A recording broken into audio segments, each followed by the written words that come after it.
Welcome everyone to part 2 of Full Thrust, and in this video we'll look at ship armaments and firing.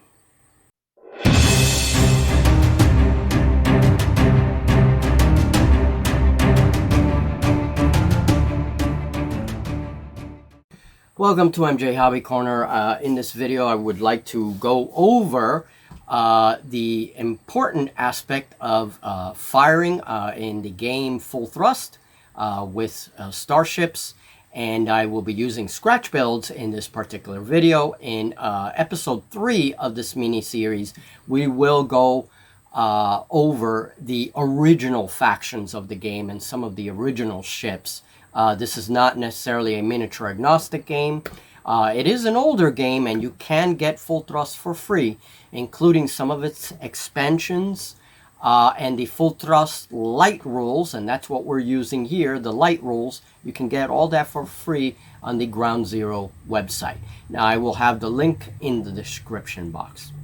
Also, very quickly, before we continue, if you want to help support the channel, we do have channel memberships. We have Patreon, and we have Scratch Builder Monthly in Wargames Vault.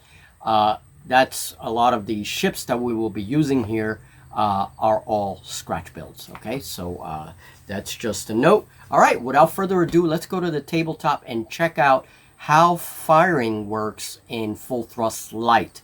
We're only worried about two weapon types: beam weapons and torpedoes. Okay, before we continue with the firing phase, the phases in Full Thrust are the following. First, you have a plotting phase. Both players jot down the orders that they will be giving to their ships for movement. After the plotting phase is over, and each ship has its orders, players go on to the movement phase. Now, the movement phase, all orders are executed, all movement orders. This can be done simultaneously, that is, players moving their ships at the same time. Or we can do it like a traditional game. One player goes first, the other player moves second. After that, we have an initiative phase. Whoever has initiative is the player that fires first. Once that happens, once initiative is determined, then the player who has the initiative can go ship by ship to determine line of sight, firing arcs, etc., etc. So, before we look at the shooting, let's look at the ship's SSD, or Ship System Display. Looking at the table, we have a Titan frigate here. If we look at its SSD, and this is a homebrew one that I made based on the original SSDs for ships of similar class. This is an assault frigate. The ID is FF1, and the ship would have its ID in the back of the base, so we can ID it. Okay, so moving on. These circles represent beam weapons. We see here these little lines above and to the side of the circles represent the firing arcs. So this has a forward firing arc. It also has a firing arc to port. So if we look at our ship, we see that these are turrets, and so they can fire front, and they can fire either to starboard or to port. So that's what that means. Next, the beam weapons class is represented by a number that is inside the circle. This represents an intermediate beam weapon, class number 2, which also tells us how many dice each of these guns use when firing. Each of these weapons use 2 dice. So we have a total of 2, 4, 6, 8 potential dice when firing. That is, if the target is in the appropriate arc, which in this case it will be, and we will see that in a minute. Next is the fire control system, which on the SSD is represented as a box with a little dot in it. This represents how many targets a ship can engage per turn. In the case of the Imperial tie-down frigate, it can engage 2 different targets at once. There's 2 little boxes here. And then, of course, we have the drive down here, which gives us the thrust points, which we went over in the last video. Now, if we go down here, every ship has hull boxes, represented by these white boxes. As a ship takes damage, you cross these boxes out. In the core game, when you reach the end of a line of boxes, you do what's called a threshold check to see if a particular system is damaged or not. Okay, and then I just have some notes in the back. All right, so now that we know that, let's see if we can do some firing here. So the Kushan frigate has come out from around an asteroid, and the tie-down frigate has now has it in its line of sight. If we use the template, we see that the turrets have a front arc and they also have side arcs. So basically, being in the front, the bow of the tie-down ship, it can use all of its turrets to fire on the frigate. That's a total of 8 dice. And that's because these are class 2 beam weapons, which means that they're pretty large. They're intermediate. You have 3 different classes of beam weapons in full thrust. Class 1, Class 2, Class 3. This is according to the light rules, not the core rules. So in the light rules, it's 1, 2, 3. In the core book, it's A, B, and C. Basically represents the same thing. Class number 1 beam weapon are very small. Class number 2 are intermediate, and class number 3 are larger, more powerful beam weapons. The class number not only tells you how many dice you're going to use to attack, it's also going to tell you what range band you can use to attack. Range bands for beam weapons take place in 12-inch increments. That means that each of these classes represent 12 inches. So a class 2 weapon would have a total range of 24 inches. So at 12 inches, the ship can use the total number of attack dice that it has for the weapon. And anything after range band 12, you reduce one of these attack dice. So let's see how that works. So let's see, the range to the target is 11 inches approximately. That means that I can use all of my attack dice listed here. That means that I get a total of 8 dice. My arcs check out, my range checks out, my line of sight checks out. I can use all 8 dice. Let's say, however, that the frigate was a little farther. Now, I still have a 24-inch range because this is a Class 2 weapon. And Class 1 would be 12 inches. Class 2 would be 24-inch maximum range.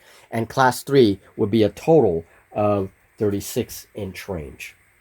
See that the frigate is now 15-inch range from the tie-down frigate. Now, the frigate can still fire on the Kushan opponent. It can still fire because it's within 15 inches.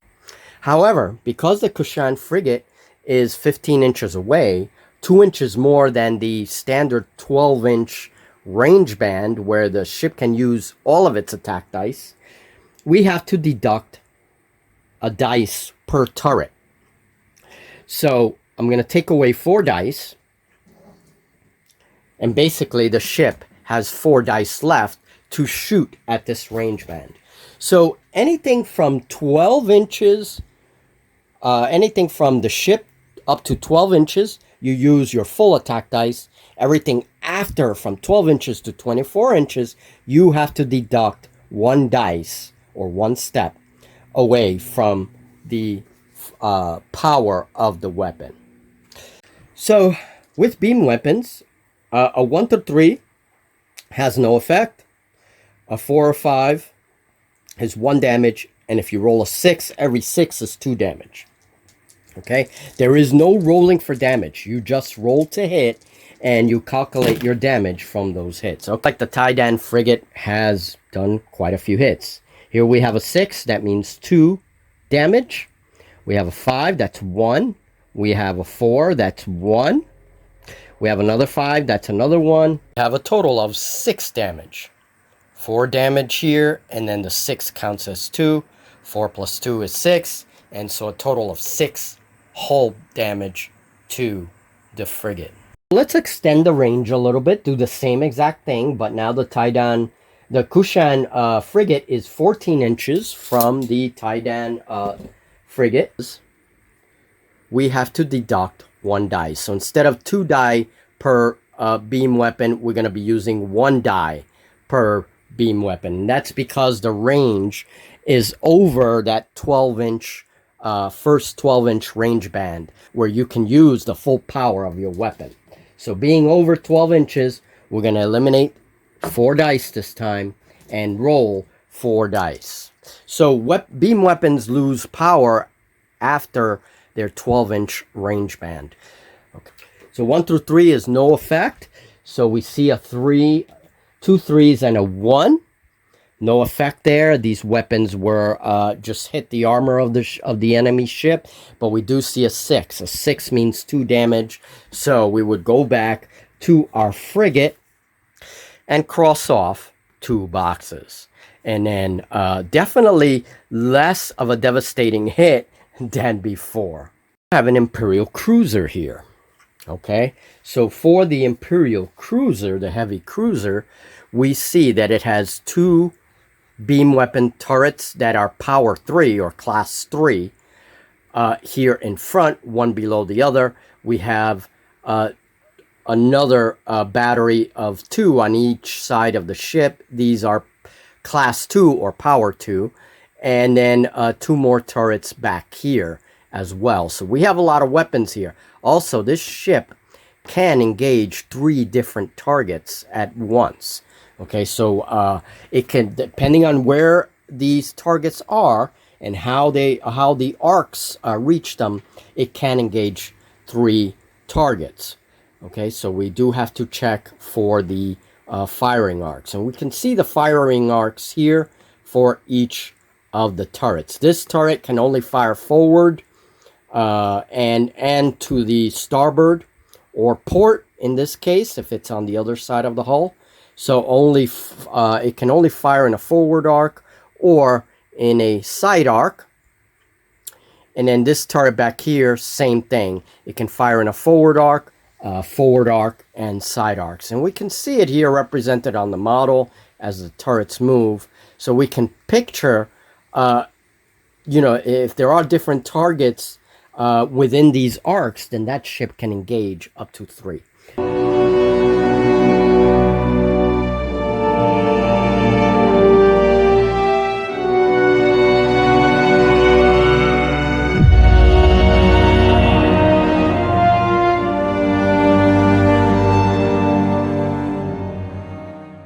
So looking at the ship's SSD, we see that the Kushan destroyer has 2 beam weapons. Each of these beam turrets are power 2 or class 2. Torpedoes are mounted on either side of the ship, and they are identified as a circle with an asterisk in the middle. We see that the destroyer has a fire control system of 2, which means it can engage 2 different targets, and it has 2 drives, each with 3 thrust points for a total of 6. And here the destroyer has 15 health boxes, or 15 hull boxes rather. If we look at the model, we see the torpedoes here mounted in these large boxed weapons, and then we see the turrets, 2 turrets here on the front of the ship. We see that the Taidan frigate, the destroyer's target, is definitely within the arc of the beam weapons, and the torpedoes, which I didn't fill the arcs here, but they have a forward arc and also a side arc. So these box turrets can actually move to the side and fire off to either starboard or port. It doesn't need to fire at starboard or port at this time, so it's going to unleash first its torpedoes on the frigate. Torpedoes work a little different than beam weapons. We're going to say this die is going to be the torpedo. So instead of range bands of 12-inch increments, the way we saw with the beam weapons, torpedoes use a range band increment of 6 inches. So we measure the range to our target. Let's see. The range is 10 inches, which means that it falls under the 6 to 12 range band, and that is a 3+ to hit. Notice that the destroyer can fire up to 2 torpedoes at its target. And because this target is in the front arc of the ship, fire both torpedoes at the ship. That means we have 2 blue dice and 2 black dice. The black dice will be the damage. So now, let's see. Okay, each of the blue dice scored a hit. They needed a 3 or over because of the range band. And the damage altogether is 6 points as well. So we see that not a lot of damage. They could have been worse with those torpedoes. But the ship still has beam weapons. We go and roll for the beam weapons of the destroyer. It is well within the 12-inch increment range band that it needs to do full power on its weapons. That means each of these beams will now use 2 dice for a total of 4 dice. What happened if this destroyer fired a torpedo at a frigate that was within 6 inches of it? Well, then the torpedo only needs a 2 or over to actually hit the target. We see from this little table that a torpedo has a maximum range of 30 inches, and at a range band of about 24 to 30 inches, you need to roll 6s to hit on a d6. And this is the table that tells you, whether or not the torpedoes hit, and then you roll a second die to give you damage. Well, that completes the firing stage according to FTL, or full thrust light. In future videos, we will try and have a full game where we can see all of the phases in the turn simultaneously. Julie could not join me for this video, unfortunately, so we don't have that at this time. So I hope that my explanation didn't confuse everybody. I did the best I could with the amount of information available. So I usually recommend that you play full thrust light, get used to the mechanics, used to the rules, and then hop on to the core rules when you feel you've really learned the game. The core rules deals with things like deflector shields. It deals with many more weapon varieties, although most follow the same guideline that we see. There are some, like the Nova Cannon, that can be very different in their approach and very, very devastating. So these would be very large weapons mounted usually in the bow of a capital ship. There are also rules on how to make your ships, and that's not necessarily from a scratch building point of view. I'm just saying constructing ships within the game itself. This game is not miniature agnostic. It does have its own miniature line, also has its own factions, and so it's a really interesting old school kind of game that in my collection reminds me very much of Sky Galleons of Mars. For you guys that are very experienced gamers, you probably also note the strong ties to naval war games. All right, folks, well, that will be all. I want to thank all my patron supporters. I want to thank all my YouTube viewers for their support as well. And yeah, we'll have a little more full thrust. In the next video, I would like to go over the actual factions and maybe possibly show some of the ships. I don't own any starships for full thrust. I usually play all my starship games with scratch builds. So stay tuned for more Starship Scratch builds coming in the future. Thank you very much, folks, and I'll see you in the next video with the third and final part of Full Thrust.